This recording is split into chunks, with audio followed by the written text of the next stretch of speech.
చేయగలిగే భాగ్యాన్ని ప్రసాదించవలసిందిగా, ఆలోచించ శక్తిని వారికి ప్రసాదించవలసిందిగా పరమందున్న మిమ్మల్ని బ్రతిమలాడుకుంటూ ప్రభువైన యేసుక్రీస్తు వారి పవిత్రమైన నామంలో ఈ ప్రార్థన అడిగి వేడుకుంటున్నాము కన్న తండ్రి, ఆమేన్. ఓకే అండి, మరలా మనం రెండవ అంశాన్ని నేర్చుకుందాం. మరి సభను ఏర్పాటు చేసినటువంటి సిబిటి ఎర్రగుంట్ల స్త్రీల సమాజం వారికి నా యొక్క ప్రత్యేకమైన శుభాభివందనము తెలియజేసుకుంటున్నాను. అలాగే వేదికను అలంకరించినటువంటి పెద్దలందరికీ కూడా నా యొక్క వందనము తెలియజేసుకుంటున్నాను.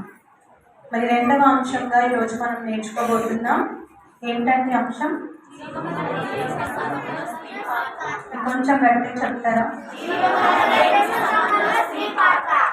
స్త్రీ పాత్ర.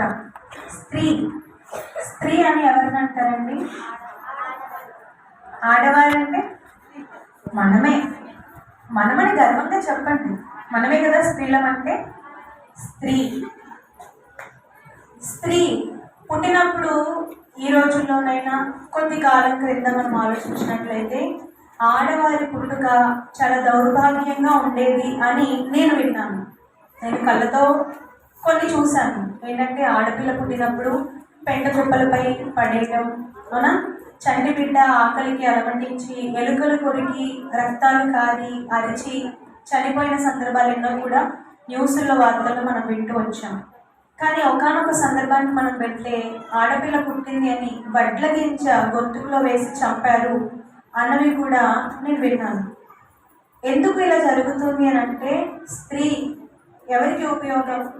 ఆమె పుట్టిన నాటి నుండి మరలా ఆమె నీ బ్రతికున్నంత వరకు ఆమెకి సంరక్షకులుగా ఉండాలి. ఎందుకంటే గత కాలం బ్రిటిషర్స్ మన దేశాన్ని, దయచేసి మాట్లాడకండి, బ్రిటిషర్స్ మన దేశాన్ని పరిపాలించిన కాలం కావచ్చు, లేదా ఎవరైనా రాజులకి బానిసలుగా మనం బ్రతుకుతున్న కాలంలో కావచ్చు, ఆ సమాజంలో తల్లిదండ్రులుగా వివాహమైన తొలి దంపతులు తీసుకునేటటువంటి నిర్ణయం ఏంటి అంటే, మనకి మగపిల్లడు పుడితే పర్వాలేదు కానీ ఆడపిల్ల పుట్టకూడదు.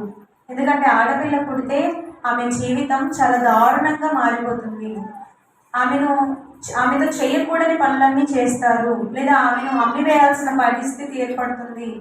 ఆమెను లాక్కెళ్ళిపోతారు, ఆమెను చంపేస్తారు, ఆమెను బానిసగా తీసుకెళ్ళిపోతారు అనేవి కొన్నైతే, మరికొన్ని ఆడపిల్ల పుడితే కట్నాలు ఇవ్వవలసి వస్తుంది, మేమంతా పోషించలేము అని ఎన్నో సంభవాలు, అంటే మరణాలు సంభవించినవి మనం చరిత్రలో చూస్తూ వచ్చాం. కానీ ఈరోజు భారతదేశంలో ఉన్న పరిస్థితి ఏంటి అని అంటే, మగవారికి వివాహానికి వెతుకుతున్నప్పుడు ఆడపిల్లల యొక్క లోటు తెలుస్తుంది. ఆడపిల్లల యొక్క రేషో గణనీయంగా పడిపోయింది అని నిపుణులైన వారు చెబుతున్నారు. అంటే పురుషులకు కరెక్ట్ సమానంగా స్త్రీలు లేరు, స్త్రీల యొక్క సంఖ్య పడిపోతుంది, పురుషులు అధికమవుతున్నారు, మరి వారికి వివాహాలు ఎలా జరుగుతాయి అని చెప్పి నేడు ఆలోచనలో పడ్డారు. అసలు స్త్రీ అంటే సమాజం ఏమనుకుంటుంది?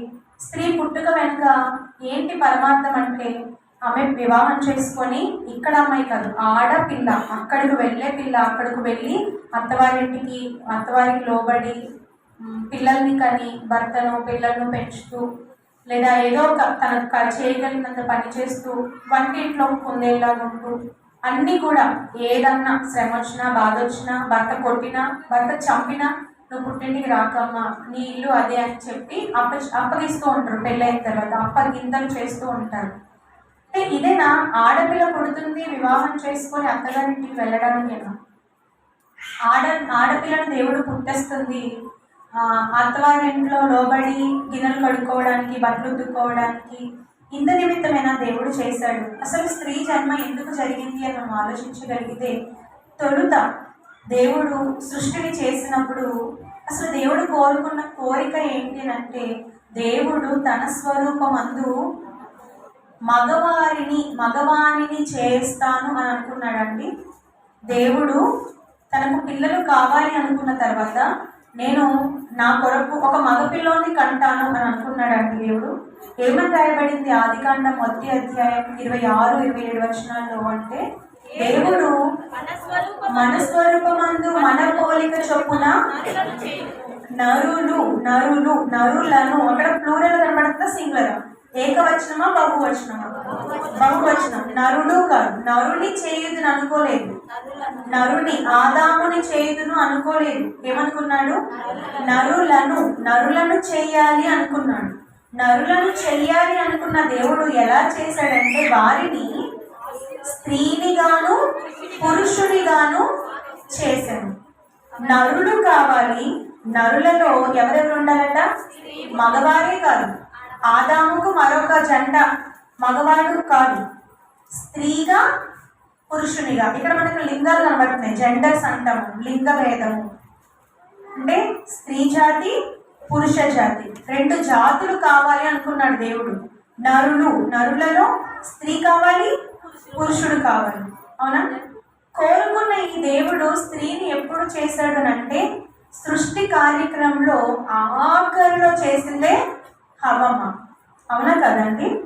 దేవుడు సృష్టిని ప్రారంభించినప్పుడు వెలుగు కావాలి అని పలకడం ప్రారంభించిన ఆయన సృష్టిని మొత్తం చేసి ముగిస్తూ చివరిగా చేసిందే హవ్వని. ఆదాము కూడా ముందే వచ్చేసాడా? 6వ దినాన ఆదాము వచ్చిన తర్వాత కదా హవ్వ వచ్చింది. అంటే భూమి మీదికి లాస్ట్గా బట్ నాట్ లీస్ట్, ఈ పదం విన్నారు, లాస్ట్ బట్ నాట్ లీస్ట్, చివరిగా వచ్చిందని తక్కువ చేసి చూడకూడదు. ఎందుకంటే చివరిగా వచ్చిన వాళ్ళ మీదే మనకి ఏముంటుంది? ఎక్కువ ప్రేమ. అవునా కదా? మీ ఇంట్లో కూడా మీరు ఎవరిని ఎక్కువగా ప్రేమిస్తారు? బయటికి నాకు ఇద్దరు సమానమే, 2 కాళ్ళు నా 2 పిల్లలని చెప్పినా కూడా పెద్దవాడికి ఒక ముద్ద పెట్టినా పెట్టకపోయినా చిన్నవాడి కోసం కామ్గా తీసి దాచిపెడుతూ ఉంటారు. ఎందుకంటే చిన్నోడు కదరా, పాపం కదా, చిన్నోడు కదా, తమ్ముడు కదా, పసివాడు కదా. అది ఏదైనా తప్పు చేసినా వాడికి ఎక్స్క్యూజెస్ ఎక్కువగా ఉంటాయి, క్షమాపణలు ఎక్కువగా ఉంటాయి. పెద్దవాడిని అయితే చెయ్యి వెళ్ళి చెప్తుంది సమాధానం, చిన్నవాడికి అయితే మాటతోనే ఆగిపోతాం, చెయ్యి వేయని. ఎందుకంటే చిన్నవాళ్ళంటే మనకు అంత ముందు. ఇప్పుడు దేవుడు సృష్టిని చేసినప్పుడు కూడా చివరిగా దేవుని గర్భం నుండి లేదా దేవుడు కావాలి అనుకున్నప్పుడు వచ్చిన చివరాఖరి వారు ఎవరునంటే డాడ్స్ లిటిల్ ప్రిన్సెస్. అవునా? తండ్రి అయిన దేవుని కుమార్తె, యువరాణి అంటారు కదా, యువరాణి, లిటిల్ ప్రిన్సెస్ అంటే చిన్న యువరాణి అనమాట. బుజ్జి పాపాయి లాగా దేవుడు ఎవరిని కావాలని కోరుకున్నాడంటే హవ్వమ్మని. అవునా? ఆదామును చేశాడు, చేసి ఊరుకోవచ్చుగా దేవుడు. ఆదామును చేసిన తర్వాత దేవుడు ఒక మాట అంటాడండి. ఆదామును చేసిన వెంటనే స్త్రీని చేసేయలేదు.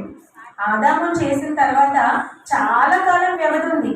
ఆయన కొద్ది కాలం నేలను సేద్యపరచమన్నాడు, సేద్యం చేస్తూ వచ్చాడు. అనగా ఆవిరి నీటి నేల నుండి లేచి పంటనంతటిని కూడా పండించడం, దాన్ని అలా చూసుకొని చాలా కాలం తిరిగాడు. తర్వాత ఇంకా ఆదాం బోరు కొడుతుందేమో అని జంతువులన్నింటినీ పిలిచాడు దేవుడు. ప్రతిదానికి పేరు పెట్టమన్నాడు. అవునా? ప్రతిదానికి పేరు పెట్టాడు. ఒక జంతువే ఉందండి ప్రపంచంలో, సుమారు 84 లక్షల జీవరాశులు ఉన్నట్లుగా ఈరోజు శాస్త్రం గుర్తించింది. ఇంకా తెలియని ఎన్నో. ఇన్ని జీవరాశులకి పేర్లు పెట్టాలంటే ఆదాముకి ఎంత కాలం వ్యవధి పట్టుంటుందండి?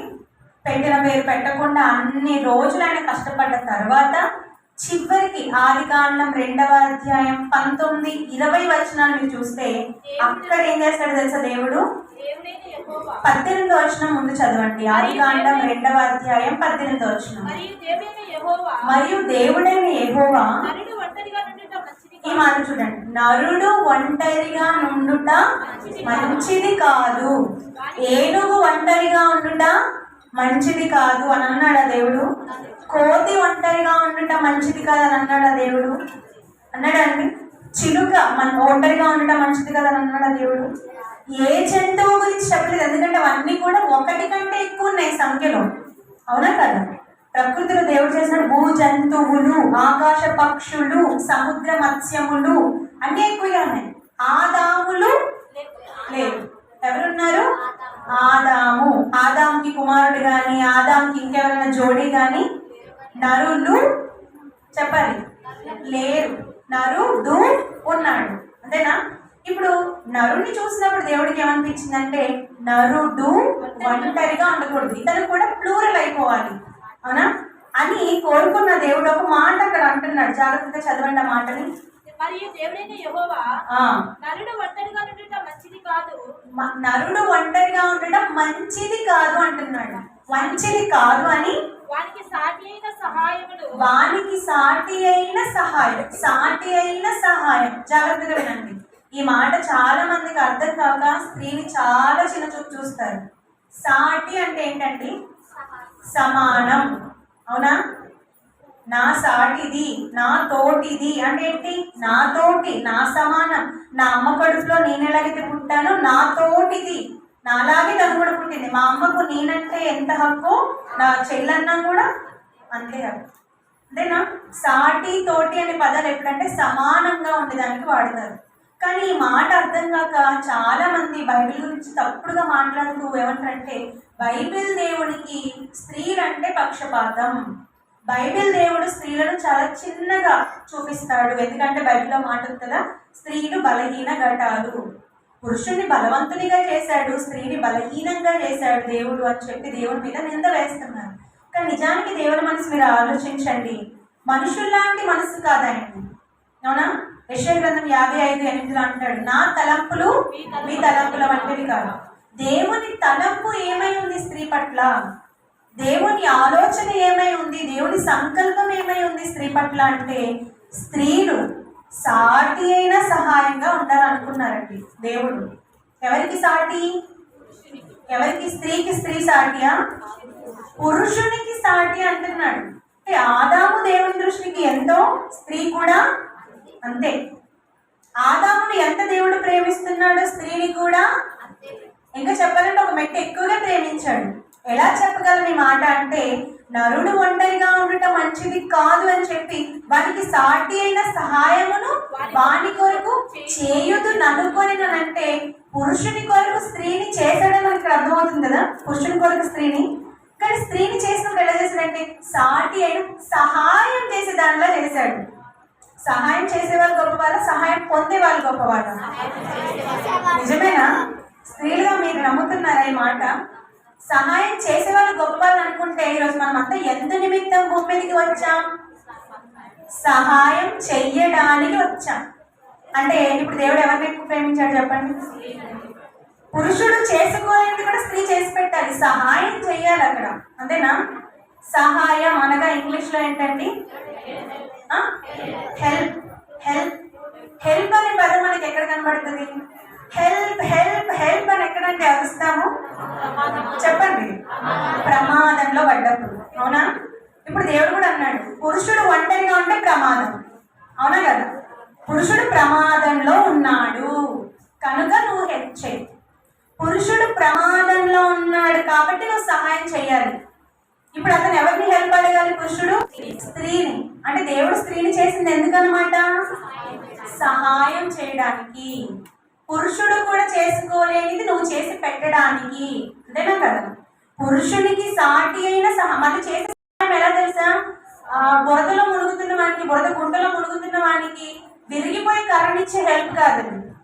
అవునా? అలాంటి హెల్ప్ అవుతుందా? చనిపోయే వాడికి అసలు మనం చేస్తున్నది ఏది హెల్ప్ అవ్వదు. విరిగిపోయి కరణించాం అనుకోండి, బయటికి రాగలడా బురద గుంటలో నుండి? కానీ సాటి అయిన సహాయం అన్నాడు అంటే పురుషునికి ఏది అవసరమో అది స్త్రీ చెయ్యాలి. అవునా కదా అండి? పురుషుడు ప్రమాదంలో పడకుండా ఉండడానికి స్త్రీ సహాయం చేయాలి. హెల్ప్ అనగానే మనం ఏం చేస్తాం? సహాయం అంటే కాపాడదాం. హెల్ప్ అడిగినప్పుడు ఏం చేస్తారు? మనల్ని కాపాడతారు. హెల్ప్ లైన్ అంటాం. హెల్ప్ లైన్ వాళ్ళు వచ్చి ఏం చేస్తారు? మనల్ని కాపాడతారు. ఇప్పుడు పురుషుడు కూడా ప్రమాదంలో పడకుండా ఉండాలంటే మనం ఏం చేయాలి? కాపాడాలి, సహాయం చేయాలి, కాపాడాలి. జాగ్రత్తగా వినండి. దేవుడు స్త్రీని చేయడానికి గల ముఖ్య కారణం ఏంటంటే, నువ్వు పురుషుడిని కాపాడు, ప్రమాదంలో పడకుండా కాపాడు. ఏమిటి ప్రమాదం? ఆదాము గారికి ఏంటి ప్రమాదం? ఆనాడు దొంగలు ఉన్నారా? దొంగల చేతులు చచ్చిపోవడానికి ఉన్నారండి? భూజంతువులు ఏమైనా క్రూర మృగాలు వచ్చి ఆయన తినేస్తాయన్న ప్రమాదం ఉందా ఆదాం గారికి? చక్కగా లైన్గా వచ్చి సింహం కూడా పేరు పెట్టించుకొని వెళ్ళింది. హిప్పోపోటమస్ అంటే కదా, పెద్ద పెద్ద పళ్ళు ఉంటాయి, అది వచ్చి పేరు పెట్టించుకొని వెళ్ళింది. ఖడ్గ మృగం అది వచ్చింది. మొసళ్ళు వచ్చేసాయి, భయంకరమైన జీవులన్నీ వచ్చేసాయి. మరి వాటి వల్ల ఏం ప్రమాదం జరగలేదు, చక్కగా పేరు పెట్టించుకొని వెళ్ళిపోయాయిగా. మరి ఇంకా ప్రమాదం ఏంటి ఆదాం గారికి? చెప్తారా ఎవరైనా? ఎవరైనా చెప్తారా అండి? ధైర్యం చేసి ఒక మాట. సహాయం చేయండి, నాకు కూడా సహాయం చేయండి. ఎవరు చెప్తారు? ఆదాముకున్న ప్రమాదం ఏంటి చెప్పరా అండి? ఎవరు? కొన్ని మగవాళ్ళు మీరు చెప్పండి. ఆదాముకున్న ప్రమాదం ఏంటి? ఆదాముకు దేవుడు ఒక మాట చెప్పాడు. ఏంటా మాట? చూడండి, ఆదికాండం 2వ అధ్యాయం 16వ వచనం చూడండి. మరియు దేవుడైన యెహోవా 16, 17 రెండు చదవండి. మరియు దేవుడైన ఆదికాండం 2వ అధ్యాయం 16వ వచనం, 17వ వచనం. మరియు దేవుడైన యెహోవా మరియు దేవుడైన యెహోవా ఈ తోటలోనున్న ప్రతి వృక్షఫలము ఈ తోటలో ఉన్న ప్రతి వృక్ష ఫలాన్ని నువ్వు నిరభ్యంతరంగా తినవచ్చు. అప్పటికి హవ్వ వచ్చేసిందా? అప్పటికి హవ్వ గారి జన్మ అదే పుట్టుక జరిగిందా? జరగలేదు. అప్పుడు చెప్తున్నాడు దేవుడు. ఎవరికి చెప్తున్నాడు ఈ మాట? హవ్వమ్మగా ఆదాము చెప్తున్నాడు. ఏమని చెప్తున్నాడు? నువ్వు నిరభ్యంతరంగా ప్రతి ఫలాన్ని తినొచ్చు. అయితే కండిషన్, అయితే మంచి చెడ్డల తెలివినిచ్చు వృక్ష ఫలములను తినకూడదు. నీవు వాటిని దినమున నిశ్చయంగా చచ్చెదవు. ప్రమాదం చెప్పాడా? ఆదాముకు ప్రమాదం ఉందా? ఏంట ప్రమాదం? చావు. చావు అనే ప్రమాదం ఎవరికి ఉంది? అప్పటికి స్త్రీ ఉందా? అంటే నరునికి జరిగే ప్రమాదం. నరుడు ఒంటరిగా ఉంటే ఎందుకు మంచిది కాదంటే, ఏమో అన్ని చూసి అన్ని సేద్యమైపోయింది, పేర్లు అయిపోయాయి, ఇంకా అన్ని చూసి చూసి చివరికి వెళ్ళి ఎక్కడ పంట తీసుకొని తింటాడో ఆదాము. ఖాళీగా ఉన్నాడు కదండి. Empty mind is a devil's workshop అన్నారు. అంటే ఖాళీగా ఉంది ఆలోచన, పని లేదు. ఎంతసేపు అలా చెట్లు నెలవంకను, చిలకల్ని, పక్షుల్ని చూసుకొని ఉంటాడు ఆయన. కనుక ఒంటరిగా ఉంటే నేను ఏం చేస్తాడు? వెళ్ళి వృక్ష ఫలాన్ని తెంపుకొని, మంచి చెడుల తెలివినిచ్చి వృక్ష ఫలాన్ని తెంపుకొని తినే ఛాన్స్ ఉంది. దానివల్ల అతను చనిపోయే అవకాశం ఉంది. కాబట్టి అతన్ని దాని బారి నుండి రక్షించడానికి, అది తినకుండా ఆ ప్రమాదంలో పడకుండా అడ్డడానికి దేవుడు, ప్రమాదం జరగకుండా సాటి అయిన సహాయంగా ఉండడానికి దేవుడు ఎవరు పుట్టించాడు? హవ్వమ్మని. కానీ ఏం జరిగిందో మనం అందరం వేల సార్లు విన్నాం ఈ ప్రసంగం కదా. మరలా అది ప్రసంగం చెప్తున్నాను, ఎందుకంటే ఇక్కడ ఉంటే కదా స్త్రీ ప్రణాళిక, స్త్రీ జన్మ ప్రారంభమైంది. దేవుడు ఏదైతే జరగకూడదు ఆదాముకి అని భయపడి సహాయం చెయ్యాలని స్త్రీని చేశాడో, ఆ స్త్రీయే ప్రమాదంలో పడేటట్టుగా చేసింది. అవునా కదా? హవ్వమ్మే మొదట ఏం చేసింది? పండు తిన్నది. పండు తినడమే కాకుండా తిన్న పళ్ళను తీసుకెళ్ళి ఆదాం గారికి కూడా ఇచ్చింది. ఇప్పుడు దేవుడు కోరుకున్న ప్రణాళిక ఏంటి? స్త్రీ చేసిన పని ఏంటి? అవునా కదండి? దేవుడు ఏం కోరుకున్నాడు? ప్రమాదంలో పడకుండా రక్షించమ్మా అన్నాడు. స్త్రీ చేసిన పని ఏంటి? సహాయం చేయకపోగా, తినడానికి వెళ్ళినప్పుడు అడ్డకపోగా, గద్దించకపోగా, తనే కోరుని తెచ్చి పళ్ళు తినయ్యా అని ఇచ్చింది. అందుకే దేవుడు అక్కడ స్త్రీని ఏమని అడుగుతున్నాడో 3వ అధ్యాయం చూడండి. ఆదికాండం 3వ అధ్యాయం 12వ వచనం. ఆదికాండం 3వ అధ్యాయం అందరూ తెరిచి చూడండి. 12వ వచనం. అందుకు ఆదాము నాతో నుండుటకు నీవు నాకు ఇచ్చిన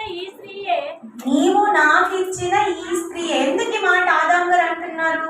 చాలాసార్లు నేర్చుకున్నాను, నేరం మోపాడు, దేవుడిపై నేరం మోపాడని. దేవుడు ఇవ్వడానికి గల కారణం ఏంటో కూడా ఆదాముకు తెలుసు. ఏంటది? సాటి అయిన సహాయంగా ఇచ్చాడు. ఎందుకంటే ఆదాము ఎవరు? జ్ఞానవంతుడు కదా. ఆదాముకు జ్ఞానం లేదా? జ్ఞానం లేకుండా ఎన్ని పేర్లు పెట్టేశాడా? చాలా జ్ఞాని. అలాగే హవ్వను తన ఎముక, ప్రక్కట ఎముకలో నుండి తీసినప్పుడు కూడా ఆదాము గారు పలికిన మాట ఏంటి? నా ఎముకలో ఎముక. ఆదాము గారికి ఎలా తెలుసు? గాఢ నిద్ర కదా పోయాడు. ఆపరేషన్ జరిగింది కదా. ఎక్కడ నుండి వచ్చింది? మట్టి నుండి తీసాడు అనొచ్చుగా. నా ఎముకల నుండి తీశాడు నేను. దేవుడు గుర్తుపట్టేశాడు. అతను తన మాంసాన్ని పూడ్చాడు. అవునా? ఎముకలు తీసి మాంసంతో పూడ్చాడు.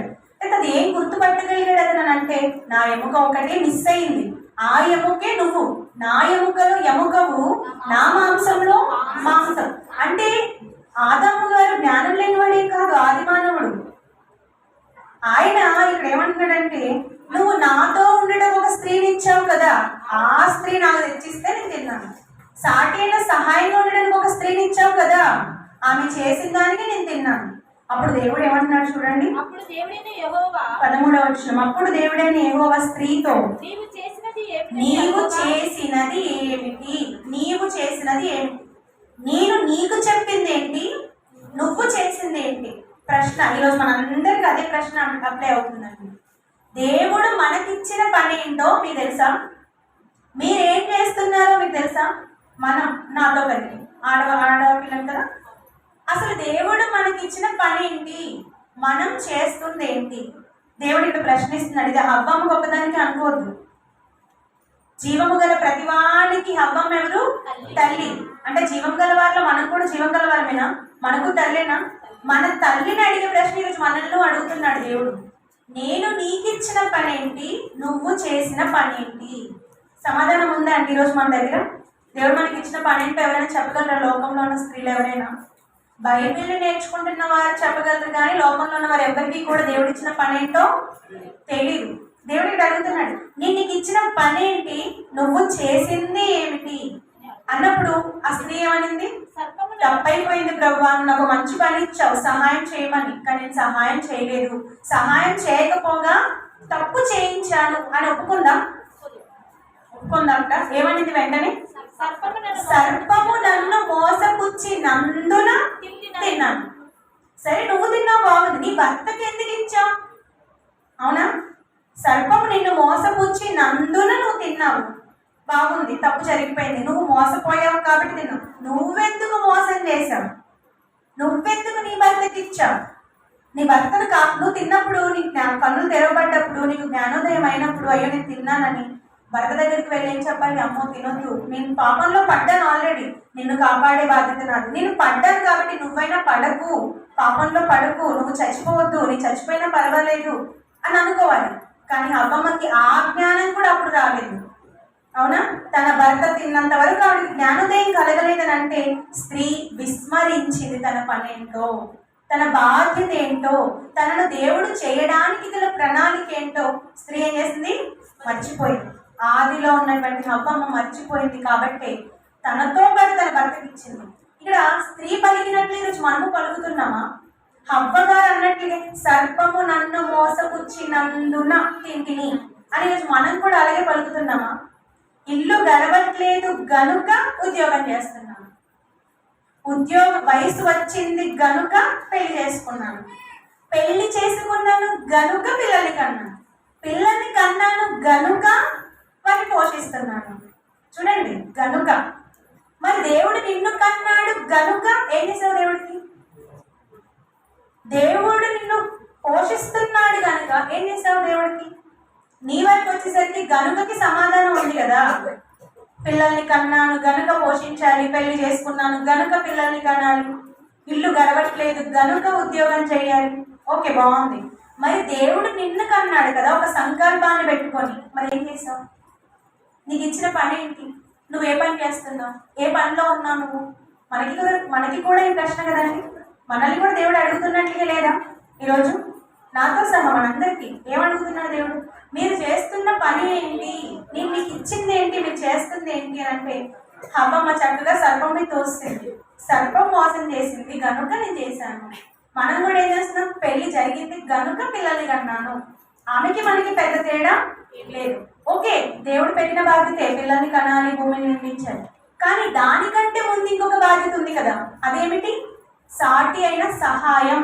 ఈరోజు మనం ఎంతమంది సహాయం చేయగలుగుతున్నాం? సాటి అయిన సహకారులుగా మీ భర్తలకి లేదా పురుషులకి, భర్తలనే కాదండి పురుషులకి ఎంతమంది ఉండగలుగుతున్నారు? సాటి అయిన సహకారులుగా, సాటి అయిన సహాయాన్ని అందించేవారుగా. లేదా ఎంతో మంది మరణం బారిన పడుతున్నారు లోకంలో, వారందరినీ దాని నుండి తప్పించేవారుగా ఎంతమంది ఉన్నారు మీరు? ఇందాక అన్నీ మిమ్మల్ని ప్రశ్నించారు కదా జానన్య, మన సంఘం నుండి ఎప్పుడు వెళ్తారో స్త్రీలు అని. స్త్రీలుగా మనకు పెట్టిన బాధ్యత ఏంటి? స్త్రీలుగా మనం పుట్టడానికి మన వెనుకున్న పరమార్థం ఏంటినంటే నువ్వు కాపాడాలి, నువ్వు కాపాడేదానిగా ఉండాలి, నువ్వు సంరక్షించేదానిగా ఉండాలి. కానీ కాపాడవలసిన స్త్రీకే సంరక్షకుడు అవసరం అవుతున్నాడు ఈ రోజుల్లో. అవునా? మనం బయటికి వెళ్ళామనుకోండి స్త్రీలుగా, మనకు రక్షణ ఉందా అండి? బయట మనకు రక్షణ లేదు. మనల్ని దేవుడు తన పిల్లోడికి అనగా ఆదాముకి సాటి అయిన సహాయంగా చేస్తే ఈరోజు మొత్తం ఎలా తిప్పేసిందంటే అపవాది భూమి మీద స్త్రీకి సహాయంగా భర్త ఉండాల్సి వస్తుంది. అవునా? ఉద్యోగం చేసే భార్య ఉందనుకోండి, ఆ భార్యతో కూడా బస్సులో ఎవరు వెళ్ళాలి? భర్త వెళ్ళి అక్కడ దించి రావాలి. అవునా? మరలా వచ్చేటప్పుడు వెళ్ళి తీసుకొని రావాలి. అంతేనా? ఇప్పుడు సాటి అయిన సహాయంగా భర్త భార్యకు ఉన్నాడా, భార్య భర్తకు ఉందా? భర్తలే భార్యలకు సహాయంగా ఉన్నారు. మరి స్త్రీలు చేసే సహాయం ఏంటి? డబ్బులు తెచ్చిచ్చేసాను ఉద్యోగం చేసి, లేదా వ్యవసాయానికి వెళ్ళి డబ్బులు తెచ్చిచ్చాను, ఆ డబ్బులతో నువ్వు వాడుకో, సహాయం అయిపోయింది అని అనొచ్చా అండి? అదే నా దేవుడు కోరుకుంటున్న సహాయం. అలా జరిగితే కనుక మనము కూడా అపవాది కుయుక్తిలో ఇరుక్కుపోయిన వారిని. ఒకనాడు అవ్వమ్మని అపవాది మోసం చేసింది కదా కుయుక్తి చేత. అదే పౌలు గారు అంటారు చూడండి, కొరింథీయులకు రాసిన 2వ పత్రిక 11వ అధ్యాయం 3వ వచనం. కొరింథీయులకు రాసిన 2వ పత్రిక 11వ అధ్యాయం 3వ వచనం చదవండి. సర్పము తన కుయుక్తి చేత హవ్వను మోసపరిచినట్లు మీ మనస్సులను చెరపబడి. హవ్వను మోసం చేసింది, అలాగే మిమ్మల్ని కూడా ఎక్కడ మోసం చేస్తుందో అని ఎవరు భయపడుతున్నారండి? పౌలు గారు భయపడుతున్నారు. తన సర్పము తన కుయుక్తి చేత హవ్వను మోసపరిచినట్లు మీ మనస్సులో చెరపబడి క్రీస్తు ఎడలనున్న సరళత నుండి పవిత్రత నుండి ఎట్లయినను తొలగిపోవునేమో అని భయపడుచున్నాను. పౌలు గారికి ఎందుకు భయం కలిగింది అంటే, ఒకనాడు స్త్రీని హవ్వను మోసం చేసింది, ఇప్పటికీ మోసం చేస్తూనే ఉంది. ఎలాగంటే క్రీస్తు ఎడల మనకున్న సరళత, పవిత్రత. క్రీస్తు ద్వారా మనం పొందుకుందే మొదటి అంశంలో విన్నారు కదా. క్రీస్తు ద్వారా మనం పొందుకుంది ఏంటి? బాప్తిస్మం ద్వారా మన పాపాలన్నీ విమోచింపబడి పరిశుద్ధులుగా, నీతిమంతులుగా తీర్చబడి పవిత్రతను సంపాదించుకున్నాం. ఇప్పుడు ఈ పవిత్రతను కొట్టేయడానికి, ఈ పవిత్రతను మనలో నుండి తీసేయడానికి ఎవరు వస్తున్నారటండి? సర్పం. ఏది? ఆది మహాఘట సర్పం, అపవాదనియు సాతాననియు పేరు కలిగిన ఘట సర్పం మన దగ్గరికి వస్తుంది. రోజు ఎలా వస్తుంది? ఆలోచనలో వస్తుంది. పవిత్రత నుండి మనల్ని తొలగిస్తుంది. క్రీస్తు దగ్గర ఉన్నటువంటి సరళత, దేవుని పని చేయాలి, దేవుడిలో ఉండాలి, దేవుని వాక్యం ప్రకటించాలి, ఇవేవి మనలో లేకుండా మన దగ్గర నుండి తీసేస్తుంది. చూడండి, అందుకే ఈరోజు సమాజంలో ఎవరికి స్త్రీ జన్మ గురించి తెలియక ఎక్కడ స్త్రీలను చూడండి దేని వెనుక పరిగెడుతున్నారో తెలుసా? స్త్రీలందరూ అందం వెనుక పరిగెడుతున్నారు. అవునంటారా కాదంటారా? స్త్రీ పుట్టుగానే, స్త్రీ అనగానే దేనికి చూపిస్తుంది తెలుసా? బ్యూటిఫుల్. అంతేనా?